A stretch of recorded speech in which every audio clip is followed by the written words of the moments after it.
Dear brothers and sisters, this gospel that we just heard is part of the 15th chapter of the Gospel of John. And it is very rich, and it is given in the context of the Last Supper, right before the Passion of the Lord.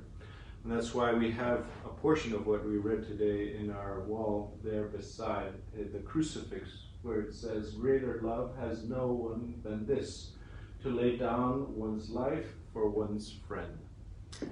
I think it is very important, the connection between the cross and this phrase, which is obviously in reality, because he said it right before going into the Passion. Because sometimes when we hear, "This is the commandment I have for you, to love one another," we kind of like sometimes have the temptation of like toning it down and making it nice and sweet, which is nice and sweet, but it also is intense.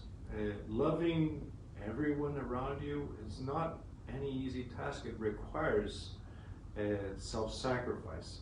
And that experience of self-gift is what, as Jesus says today, which at the end will bring that fulfillment of joy in our hearts, that our joy might be complete, it says in the gospel. That is what Jesus wants for us.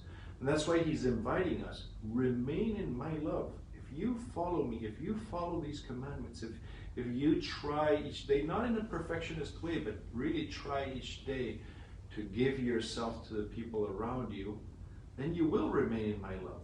And little by little, my joy will be complete in you. So sometimes the cross is like something that we look with a lot of aversion and fear, and rightly so, because it's pretty horrific.